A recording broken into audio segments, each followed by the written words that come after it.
आपका टैगोर स्कूल में हार्दिक स्वागत है।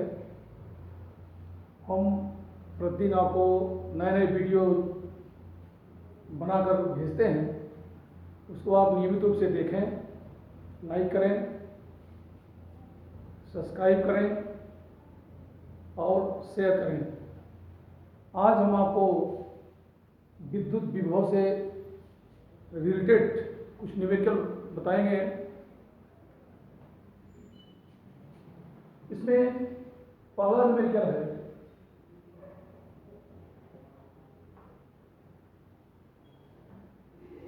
एक विद्युत द्विध्रुव में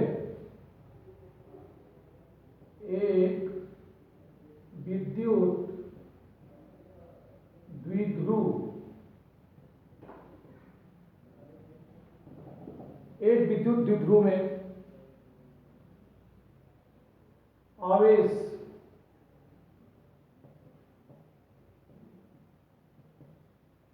प्लस 8 into 10 power minus 18 कूलम, 8 into 10 power minus 90 कूलम तथा minus 8 into 10 power minus 90 coulomb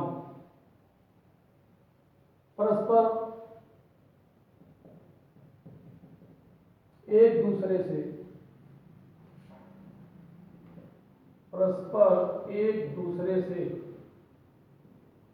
2 angstrom दूरी पर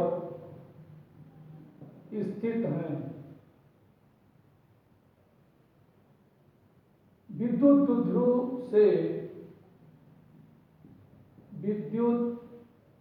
द्विध्रुव से 4 into 10 power minus 6 सेंटीमीटर दूरी पर विभव की गणना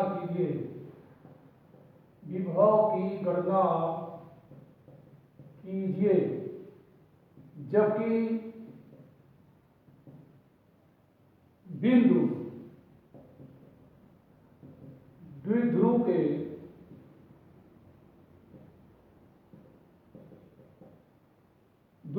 के नंबर 1 अक्ष पर, नंबर 2 निरक्ष पर तथा द्विध्रुव आघूर्ण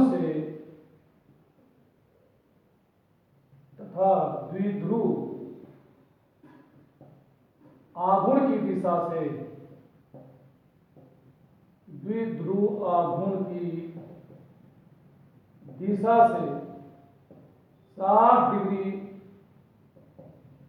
कोण पर स्थित हो।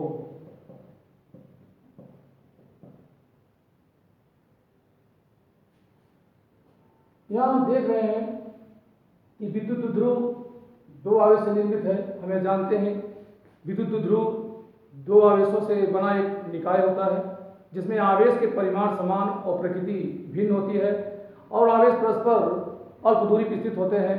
तो द्विध्रुव में दोनों आवेशों के मान दिए गए हैं। इन आवेशों के मान क्रमशः Q1 = 8 into 10 power minus 90 कूलम तथा Q2 = -8 into 10 power minus 19 coulomb है। दोनों आवेशों के परिमाण समान है कि प्रकृति भिन्न है तथा दोनों आवेश परस्पर 2 एंगस्ट्रॉम दूरी पर स्थित हैं, अर्थात इनके बीच की दूरी 2a = 2 एंगस्ट्रॉम या 2 into 10 power minus 10 मीटर है। विद्युत द्विध्रुव के कारण हमें इसके अक्ष पर, निरक्ष पर तथा द्विध्रुव आघूर्ण की दिशा से 60 डिग्री कोण पर स्थित बिंदु पर विभव की हमें गणना करनी है। वैसे हम जानते हैं कि किसी द्विध्रुव के कारण विभव का मान V = 1/4 pi epsilon naught P cos theta by r square होता है। किंतु यहाँ पहली स्थिति लेते हैं जब बिंदु ध्रुव के अक्ष पर स्थित हो। अगर बिंदु द्विध्रुव के अक्ष पर स्थित होता है तो यहाँ थीटा 0 होगा। थीटा 0 होने से cos 0 की वैल्यू 1 हो जाएगी। इसलिए अक्ष पर, द्विध्रुव के अक्ष पर विभव का मान 1/4 पाई एप्सिलॉन नॉट p/r² होगा। इस तरह द्विध्रुव के अक्ष पर विभव ज्ञात करने के लिए हमें विद्युत द्विध्रुव आघूर्ण ज्ञात करना होगा। क्योंकि हम जानते हैं कि विद्युत द्विध्रुव आघूर्ण का मान द्विध्रुव में किसी एक आवेश के मान और इनके बीच की दूरी के गुणनफल के बराबर होता है। तो सर्वप्रथम द्विध्रुव आघूर्ण ज्ञात करते हैं। तो द्विध्रुव आघूर्ण P = 8 × 10⁻19 इंटू 2a।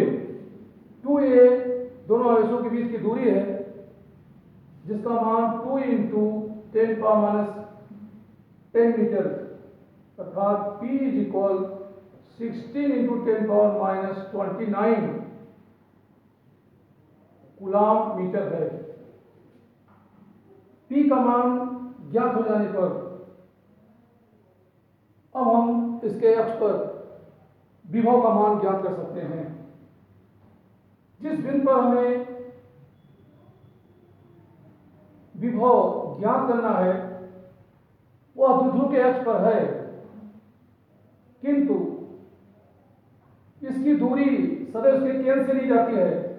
तो केंद्र से इसकी दूरी r का मान 4 × 10⁻6 मीटर है। इसकी दूरी 4 × 10⁻6 मीटर है। तो यहाँ पर अक्ष पे इसके मान रखते हैं 1/4 पाई एप्सिलॉन नॉट कूलाम नियतांक है, जिसका मान 9 × 10⁻9 इंटू P की वैल्यू 16 × 10⁻29 तथा R की वैल्यू 4 × 10⁻6 का होल स्क्वायर करते हैं। यह वैल्यू 9 × 10⁻20 इंटू 60/16 × 10⁻12 होता है, जिसका मान 16 कैसे होता है। ये वैल्यू 9 × 10⁻12 ऊपर जाते हैं तो पॉजिटिव जाता है। -20 में से 8 को सब्ट्रैक्ट करते हैं तो इसकी वैल्यू -8 प्राप्त होती है। इस तरह द्विध्रुव के अक्ष पर इसके एक्सिस पे और इसके सेंटर से 4 × 10⁻6 मीटर दूरी पर पोटेंशियल की वैल्यू 9 × 10⁻8 वोल्ट प्राप्त होता है। दूसरी स्थिति है जब बिंदु निरक्ष पे हो। हम यह जानते हैं कि जब बिंदु निरक्ष पे होता है तो निरक्ष पर विभव का मान 0 होता है। तो चूंकि द्विध्रुव के निरक्ष पर विभव 0 होता है, क्योंकि यहाँ पे निरक्ष पे होने से थीटा की वैल्यू 90 होगी, तो cos 90 = 0 जाता है। इसलिए द्विध्रुव के निरक्ष पर स्थित बिंदु पर विभव मान 0 होगा। तीसरी स्थिति ज्ञात करते हैं जब बिंदु द्विध्रुव आघूर्ण की दिशा से 60 डिग्री कोण पर होता है। हमें जानते हैं द्विध्रुव आघूर्ण की दिशा माइनस आवेश से प्लस आवेश की तरफ होता है, अर्थात द्विध्रुव आघूर्ण की दिशा दोनों आवेशों को मिलाने वाली रेखा के अनुदिश होता है। यहाँ पर थीटा की वैल्यू 60 डिग्री है और द्विध्रुव आघूर्ण की दिशा से, या ये कह लें कि इसके अक्ष की दिशा से थीटा डिग्री कोण पर विभव का मान 1/4 pi epsilon naught P cos theta by R square होता है। यहाँ पहली स्थिति में 1/4 pi epsilon naught P by R square का मान ज्ञात कर चुके हैं, इसलिए यहाँ हम इसे सीधे मान रख देते हैं 9 into 10⁻⁸ into cos 60, 9 into 10⁻⁸ into, और हमें जानते हैं cos 60 की वैल्यू 1/2 होती है। इस तरह द्विध्रुव के अक्ष से 60 डिग्री कोण पर स्थित बिंदु पर विभव का मान 4.5 इंटू 10⁻⁸ वोल्ट होगा। इस तरह विद्युत द्विध्रुव के कारण इसके अक्ष पर, निरक्ष पर तथा इसके मध्य बिंदु से r दूरी पर एवं अक्ष से थीटा कोण पर स्थित बिंदु पर विभव की गणना कर लेते हैं। एक दूसरा महत्वपूर्ण न्यूमेरिकल है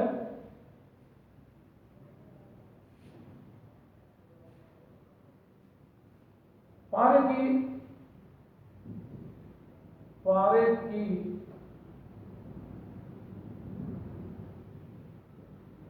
125 छोटी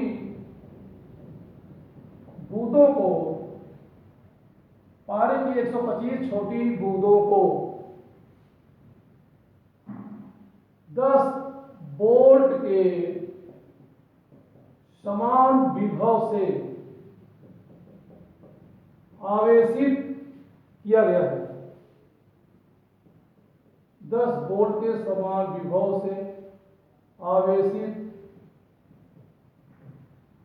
किया जाता है। यदि इन सभी छोटी बूंदों को,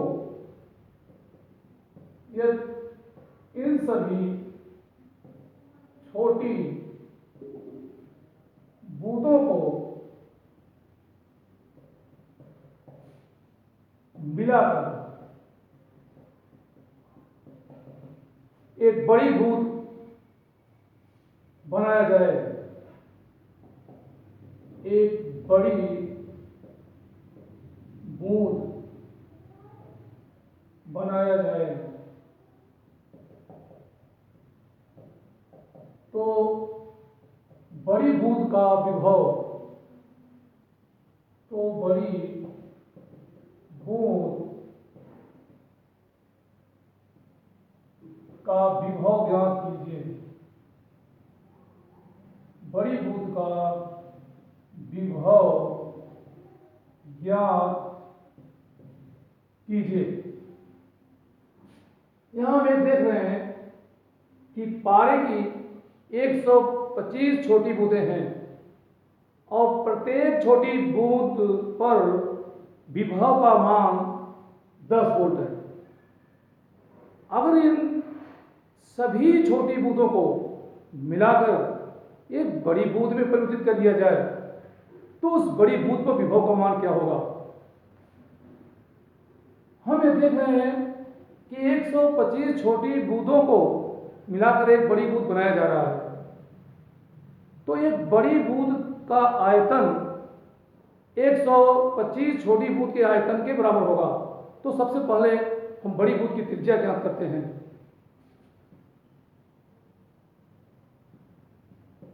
माना छोटी बूंद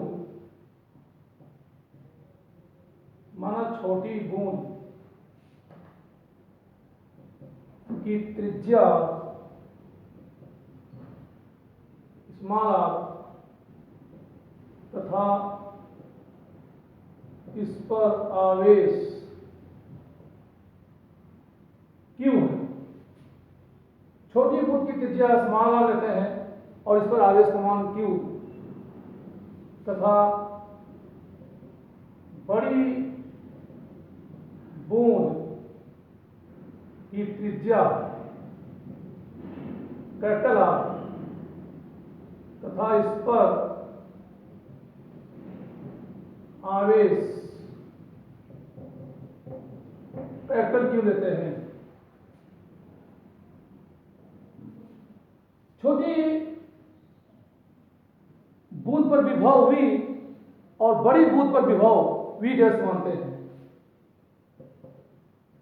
छोटी बूंद पर विभव v तथा बड़ी बूंद पर विभव कैपिटल v लेते हैं। तो सर्वप्रथम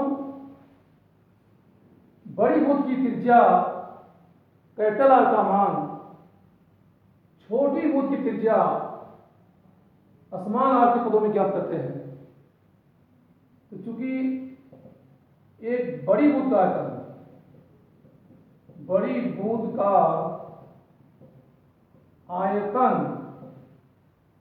का आयतन 125 छोटी बूंद के आयतन के बराबर होता है। तो बड़ी बूंद का आयतन बराबर 125 छोटी बूंद के आयतन के बराबर होता है। बूंदें गोली होती हैं, तो इस तरह 125 छोटी छोटी बूंदों को मिला करके बड़ी बूंद बनाया जाता है। छोटी छोटी बूंदें आपस में मिल करके एक बड़ी बूंद के रूप धारण कर लेती हैं। तो बड़ी बूंद का आयतन 125 छोटी बूंद के आयतन के बराबर ही होता है।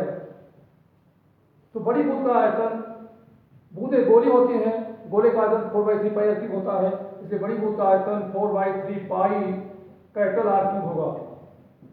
और 125 छोटी बूंदों का आयतन 125 into 4/3 pi small R cube. यहाँ 4/3 पाई कैसे होता है? R cube is equal 125 small R cube. इस तरह से इनका जो क्यूब रूट लेते हैं, घनमूल लेने से R is equal to 5 R प्राप्त होता है। इससे ज्ञात होता है कि एक बड़ी बूंद की त्रिज्या छोटी बूंद की त्रिज्या की 5 गुनी होगी। इसी प्रकार बड़ी बूंद पे जो आवेश है, जब 125 छोटी बूंदों को हम मिलाकर बड़ी बूंद बनाते हैं, तो बड़ी बूंद पर कुल आवेश की मात्रा 125 छोटी बूंदों पर आवेश की मात्रा का 125 गुना जाता है। तो बड़ी बूंद पर आवेश का मान 125 छोटी बूंद पर आवेश की योग होता है, अर्थात capital Q equal to 125 small Q. अब चूंकि छोटी बूंद का विभव v equal to 1/4 pi epsilon naught q by small r और इसका मान 10 वोल्ट है, तो 1/4 पाई या हमें कह सकते हैं 1/4 pi epsilon not is equal 1/4 pi epsilon naught q by small r is equal 10 volt. एक समीकरण में प्राप्त हो गया। 1/4 pi epsilon naught q by r का मान 10 आ गया। अब इसी तरह बड़ी बूंद पर विभव लेते हैं, तो बड़ी बूंद पर विभव v dash is equal 1/4 pi epsilon not capital Q by capital R होगा। यहाँ 1/4 पाई एप्सिलॉन नॉट की वैल्यू हम ज्यों के त्यों रखते हैं। यहाँ हम देख रहे हैं कि कैपिटल Q का मान 125 स्मॉल q के बराबर है, तो कैपिटल Q की जगह लिखते हैं 125 स्मॉल q बाई और कैपिटल R के प्लेस में लिखेंगे 5r। इसको सोल्व करते हैं तो ये वैल्यू कैंसिल जाती है, तो v dash is equal to 1/4 pi epsilon not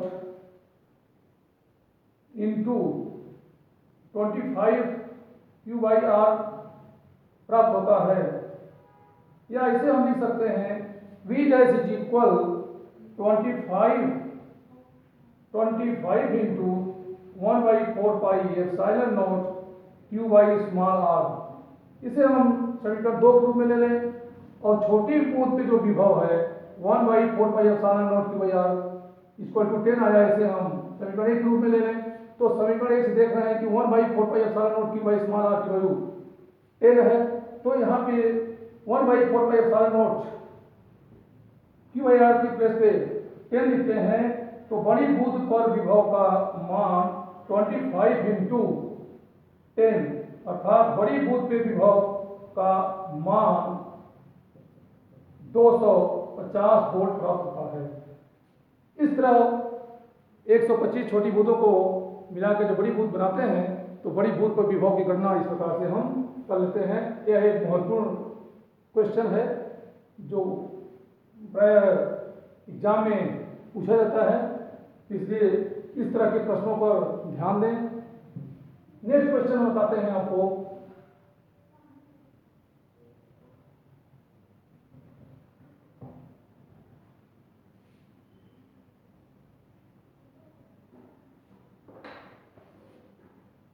question third, एक 10 सेंटीमीटर भुजा वाले 10 सेंटीमीटर भुजा के समषटभुज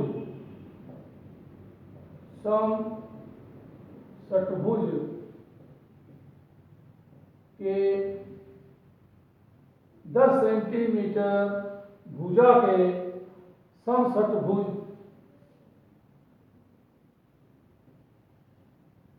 के कोनों पर 5 माइक्रोकूलम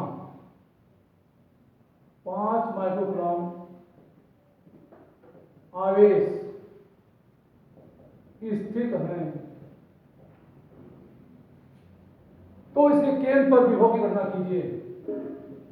तो इसके केंद्र पर विभव की गणना कीजिए।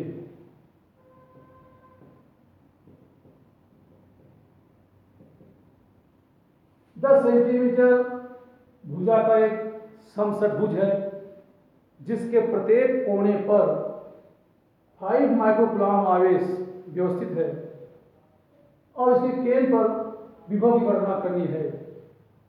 यहाँ हम देख रहे हैं कि समषटभुज की भुजा का मान दिया है और इसके प्रत्येक कोने पर, प्रत्येक शीर्ष पे आवेश का मान दिया हुआ है और इसके केंद्र पर हमें विभव की गणना करनी है। हमें जानते हैं कि किसी षटभुज का केंद्र इसके शीर्षों को मिलाने से जो कटान बिंदु प्राप्त होता है वही केंद्र होता है। तो इस तरह से 10 सेंटीमीटर भुजा का एक समषटभुज लेते हैं और इस समषटभुज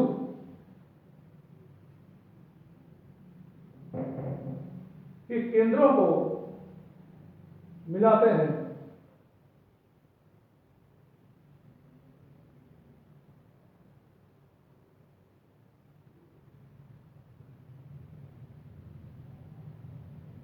तुम्हारा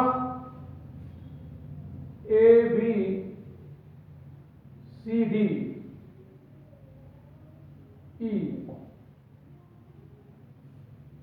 माना ABCD EF एक समषटभुज है। समषटभुज है इसलिए इसकी प्रत्येक भुजा बराबर है। इसके प्रत्येक भुजा का मान 10 सेंटीमीटर है। प्रत्येक भुजाएं इसकी 10 सेंटीमीटर है। इसके केंद्र को प्राप्त करना है। समषटभुज के कोनों को अगर मिलाते हैं तो इनका कटान बिंदु ही समषटभुज का केंद्र कहलाता है। अतः इसके केंद्रों को, इसके शीर्षों को आपस में मिलाते हैं तो इनके शीर्षों को मिलाने से ये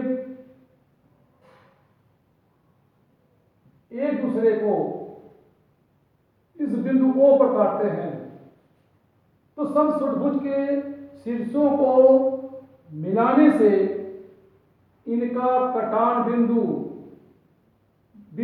O पर प्राप्त होता है और यह बिंदु O ही इसका केंद्र कहलाता है।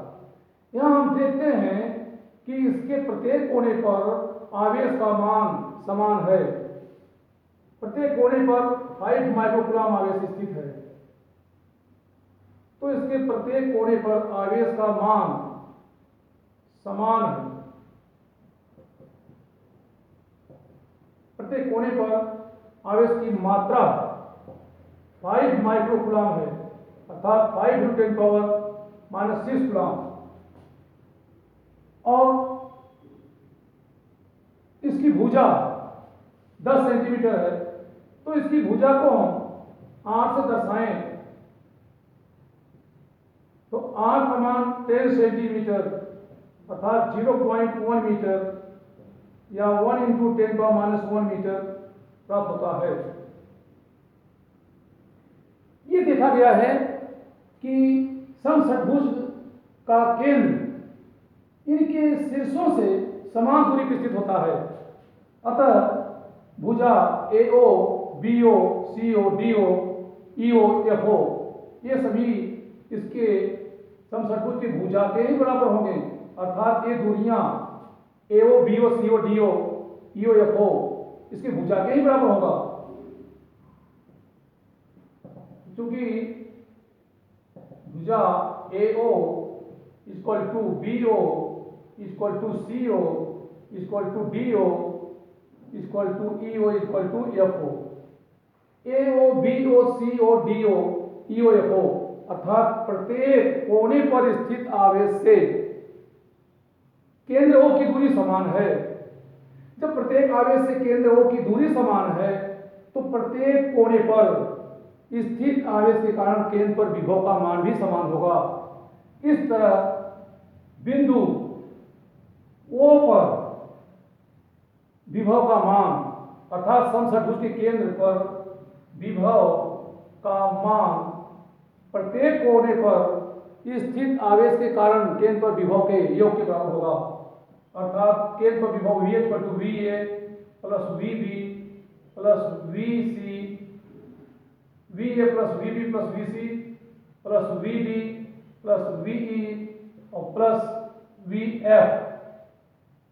क्योंकि देखते हैं कि प्रत्येक कोने पर आवेश की मात्रा समान है और प्रत्येक कोने पर आवेश से केंद्र की दूरी समान है, अतः प्रत्येक कोने पर आवेश के कारण केंद्र पर विभव भी समान होगा।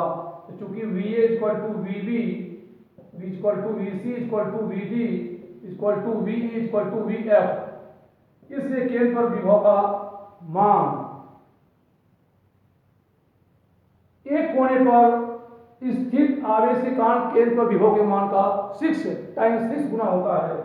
तो केंद्र पर विभव का मान एक कोने पर स्थित आवेश के कारण केंद्र पर विभव के मान का 6 गुना होगा, अर्थात VA = 6 VA। अब हम एक कोने पर स्थित आवेश के कारण विभव ज्ञात करते हैं, तो जिसका मान 6 × 1/4πε0 Q/R होगा। यहाँ 1/4πε0 की वैल्यू 9 × 10⁻9 × Q आवेश का मान 5 × 10⁻6 बाई 1 × 10⁻1।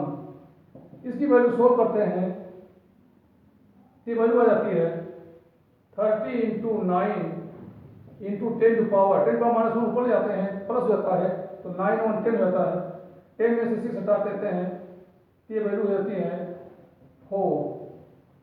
इस तरह वैल्यू 270 × 10⁻4 या V = 2.7 × 10⁻6 वोल्ट होती है। तो इस तरह इस समषट्भुज के केंद्र पर विभव की गणना कर लेते हैं। इसी तरह हम आपको दूसरा न्यूमेरिकल बताने जा रहा हूं।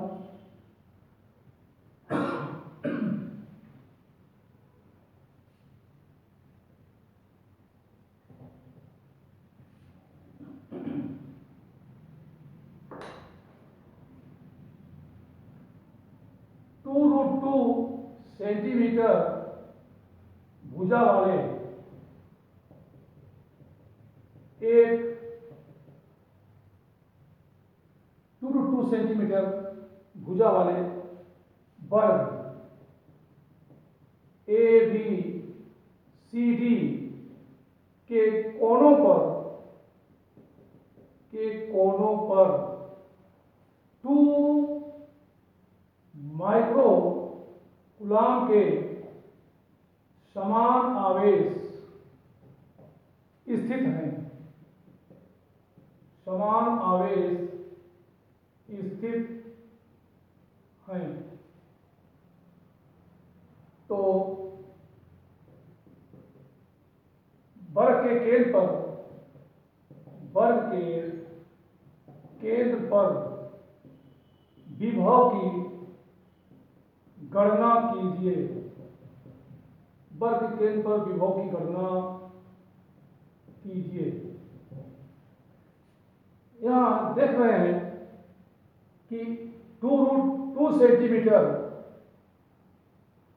भुजा का एक वर्ग ABCD है, जिसके कोनों पर 2 माइक्रोकूलाम के आवेश स्थित हैं और इसके केंद्र पर हमें विभव की गणना करनी है। तो इस तरह देखते हैं कि वर्ग की भुजा, अगर यहां एक वर्ग लेते हैं ABCD, हम जानते हैं कि वर्ग की प्रत्येक भुजा समान होती है। तो माना ABCD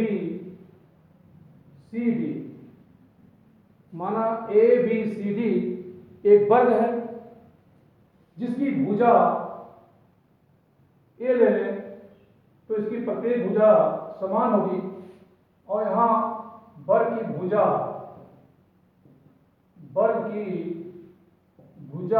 A = 2√2 सेंटीमीटर अर्थात 2√2 इंटू 10⁻² मीटर है। और प्रत्येक कोने पर आवेश का मान 2 माइक्रोकूलाम अर्थात 2 इंटू 10⁻6 कूलाम है। इसके केंद्र पर हमें विभव की गणना करनी है। इसका केंद्र प्राप्त करना है। वर्ग का केंद्र प्राप्त करने के लिए इसके शीर्षों को मिलाते हैं अर्थात इसके विकर्णों को मिला देते हैं। ये विकर्ण एक दूसरे को जिस बिंदु पर काटते हैं वही बिंदु इसका केंद्र होता है। इस तरह वर्ग के विकर्णों AC और BD को मिलाने से ये दोनों विकर्ण बिंदु O पर काटते हैं तो बिंदु O ही इस वर्ग का केंद्र होगा। यहां देखते हैं कि भुजा AO अर्थात इनके शीर्षों ABCD से इस केंद्र की दूरियां समान हैं अर्थात AO बराबर BO = CO = DO। चूंकि AO = BO = CO = DO। अब ये मान ज्ञात करना है। हमें जानते हैं कि वर्ग का विकर्ण, हमें AO का मान ज्ञात करना है। तो पहले हम वर्ग का विकर्ण ज्ञात करते हैं। तो चूंकि AC = BD ये इसका विकर्ण हुआ और वर्ग का विकर्ण हो जाता है भुजा इंटू √2। यहाँ भुजा की वैल्यू है 2√2 और इसमें √2 से मल्टीप्लाई कर देते हैं। ये हो जाता है 4 सेंटीमीटर अर्थात 4 इंटू 10⁻² सेंटीमीटर। तो जब इसकी भुजा AO इसका विकर्ण AC बराबर BD 4 सेंटीमीटर आता है तो इसकी भुजा AO BO DO इसकी आधी हो जाती है अर्थात ये वैल्यू यहां पे हमें प्राप्त हो जाएगा 2 सेंटीमीटर। तो AO BO CO DO ये वैल्यू हमें प्राप्त हो गया 2 सेंटीमीटर और जबकि इसकी भुजा 2√2 सेंटीमीटर है। तो 2 सेंटीमीटर भुजा हो गई और प्रत्येक शीर्ष पे आवेश की मात्रा भी समान है। A पर भी आवेश का मान 2 माइक्रोकूलाम, B पर भी 2 माइक्रोकूलाम, C पर भी 2 माइक्रोकूलाम और D पर भी 2 माइक्रोकूलाम आवेश है। चूंकि विभव अधिश्रास है अतः इसके केंद्र पर विभव का मान इसके किसी एक कोने पर स्थित आवेश के कारण केंद्र पर विभव के मान का 4 गुना होता है। इसलिए इसके केंद्र पर, सेंटर पर अर्थात बिंदु O पर विभव का मान किसी एक शीर्ष पर विभव के मान का 4 गुना हो जाता है। फिर हो जाएगा V equal to 4 into 1/4 pi epsilon naught Q by R। 4 into 1/4 pi epsilon naught की वैल्यू 9 इंटू 10 पावर 9 लेते हैं। Q की वैल्यू यहाँ पे 2 into 10 power -6 by R। R इसकी जो दूरी है 2 इंटू 10 पावर -2 सेंटीमीटर लेते हैं। 2 से 2 यहाँ पे कैंसिल जाता है, तो इसकी वैल्यू 36 इंटू 10 टू पावर -2 को ऊपर ले आते हैं, प्लस होता है, तो 9 इंटू 11 हो गए। 11 में से 6 निकाल देते हैं, फिर आता है 5। इसकी वैल्यू आ गया 36 इंटू 10 पावर 5 या 3.6 इंटू 10 पावर 6 वोल्ट। इस तरह इस वर्ग के, इस स्क्वायर के सेंटर पर पोटेंशियल की वैल्यू किसी एक शीर्ष पे, किसी एक कॉर्नर पे स्थित चार्ज के कारण केंद्र पर इलेक्ट्रिक पोटेंशियल के वैल्यू का 4 टाइम्स होता है। इसी तरह हम एक दूसरा क्वेश्चन रखते हैं।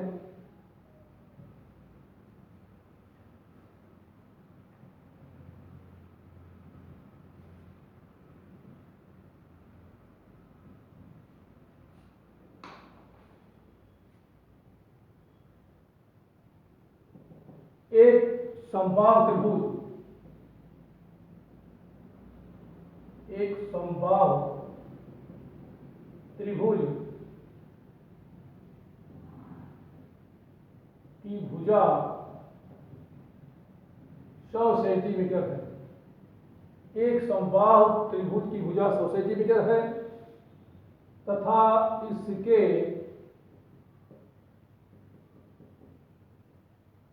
शीर्षों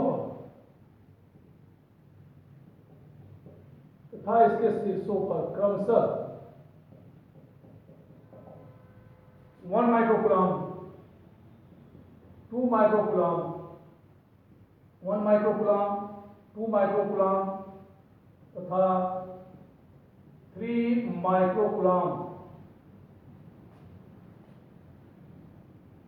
के आवेश स्थित हैं।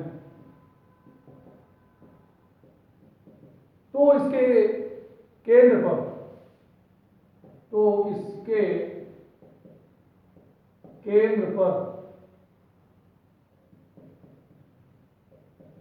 विभव की गणना कीजिए।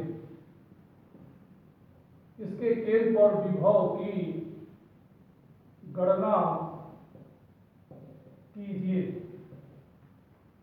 यहां हम देख रहे हैं कि समबाहु त्रिभुज की भुजा, क्योंकि इसकी भुजा A बराबर 100 सेंटीमीटर है, अर्थात 100 इंटू 10 पावर -2 मीटर या 1 मीटर। पता है कि शीर्षों पे आवेश के मान क्रमशः 1 माइक्रोकूलम, 2 माइक्रोकूलम और 3 माइक्रोकूलम है। यहाँ एक समबाहु त्रिभुज लेते हैं। समबाहु त्रिभुज में इसकी भुजाएं समान होती हैं। प्रत्येक भुजा इसकी A है जिसका मान 100 सेंटीमीटर है। तो इस तरह ABC एक समबाहु त्रिभुज है। इसके केंद्र को प्राप्त करना है, तो केंद्र को प्राप्त करने के लिए इनके शीर्षों से सामने वाली भुजा पे इस पे माध्यिका डालते हैं। ये माध्यिका एक दूसरे को जिस बिंदु पर काटते हैं वही इसका केंद्र होता है।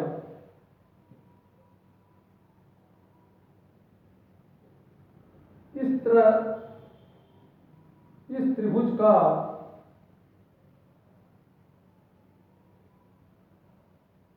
केंद्र बिंदु O पर प्राप्त होता है। यहाँ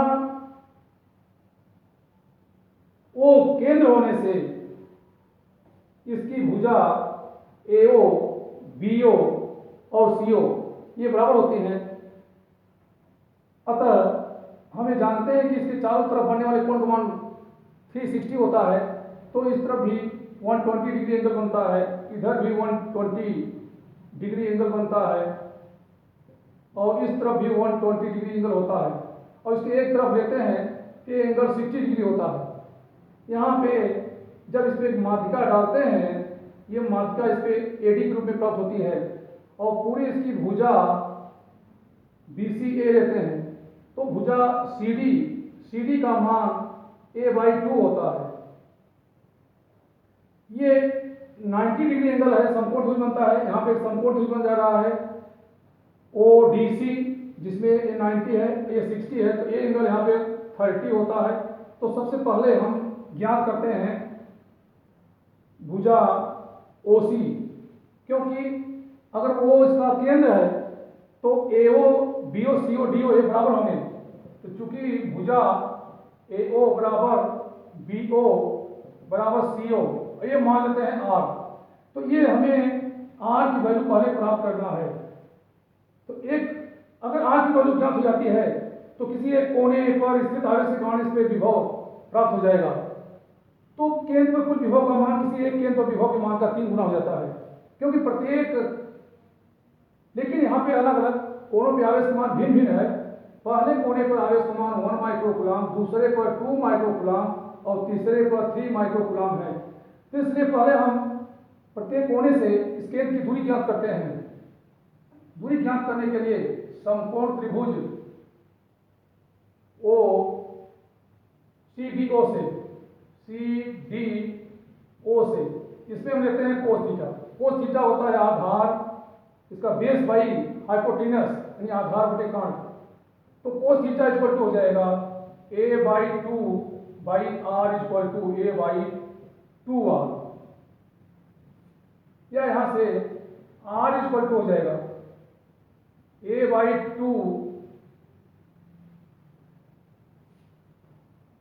R equal to cos theta is equal A/2R, तो R equal to A/2 cos theta, या A इक्वल टू आ जाएगा, इसकी भुजा A की वैल्यू 100 सेंटीमीटर है, तो हो जाएगा A/2 इंटू cos 30, और यहाँ पर A/2 इंटू, और हम जानते हैं कि cos 30 इसकी वैल्यू हो जाएगी √3/2, 2 ऊपर जाते हैं, ये वैल्यू A/√3 हो जाएगी। इस तरह R की वैल्यू A/√3 के रूप में प्राप्त होता है। तो R इक्वल टू आ गया A/√3। अब प्रत्येक कोने पर स्थित आवेश के कारण केंद्र विभव ज्ञात करते हैं और विभव ज्ञात करके इनको हम जोड़ते हैं।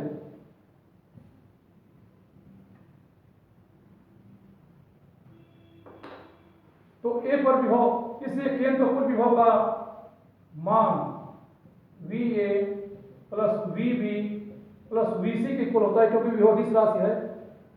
अतः VO is equal 1/4 pi epsilon not Q1 by R plus 1/4 pi epsilon not Q2 by R plus 1/4 pi epsilon not Q3 by R होता है, जहां पे 1/4 पाई एप्सिलॉन नॉट एक कॉमन के रूप में लेते हैं इंटू 1/R, शेष बचता है Q1 plus Q2 plus Q3, इनको ऐड कर लेते हैं।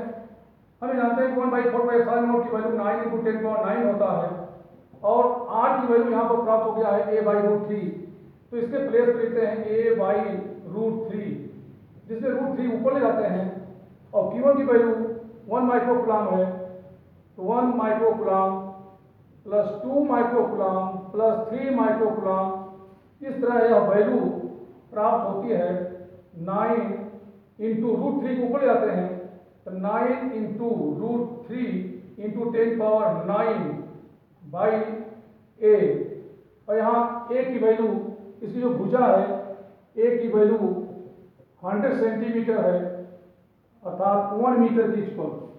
यहाँ लिख दिए 1 इंटू 3 टू 6 माइक्रो, यानी 6 इंटू 10 पावर माइनस 6।